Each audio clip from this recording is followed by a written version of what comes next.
কয়েকদিন আগে সামাজিক যোগাযোগ মাধ্যমে বর্তমান সময়ের জনপ্রিয় দুই তারকা অভিনেতা সিয়াম আহমেদ ও অভিনেত্রী মেহজাবিন চৌধুরী একে অন্যকে উদ্দেশ্য করে দুইটি স্ট্যাটাস দেন, যেখানে শুরুতে মেহজাবিন লেখেন, সিয়াম আহমেদ যেখানে থাকবে প্লিজ আমাকে সেখানে ডাকবেন না। এর জবাবে আবার সিয়াম লেখেন, মেহজাবিনও যেখানে থাকবে আমার সেখানে যাওয়ার কোনো ইচ্ছা নেই। দুই তারকার পাল্টাপাল্টি এমন স্ট্যাটাসে ভক্তদের মাঝেও নানা প্রশ্ন, জল্পনা কল্পনা সৃষ্টি হয়। অনেকেই ভেবে নেন এটি কোনো নাটকের প্রচারণা বা ক্যাম্পেইনের অংশ। নেটিজেনদের সেই ধারণাই যেন সত্যি হলো। নিজেদের দ্বন্দ্বের সেই কারণ প্রকাশ করেছেন মেহজাবিন।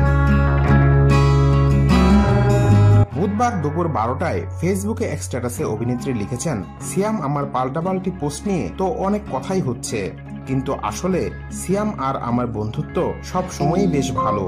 তবে বন্ধুত্ব যত ভালোই হোক না কেন, সব সম্পর্কেই কিছু মান অভিমান, কিছু ছোট অভিযোগ অনুযোগ থাকে। আনন্দের আর অভিমানের মুহূর্ত মিলেই তো একটা সম্পর্ক সুন্দর হয়। অভিমানের সম্পর্কগুলোতেই কিন্তু আমরা প্রিয়জনদের সব থেকে বেশি মিস করি আর উপলব্ধি করি তারা আমাদের জীবনে কতটা গুরুত্বপূর্ণ। এই সময়গুলোতেই আমাদের মাঝে একটু আধটু খুনসুটি হয়ে থাকে।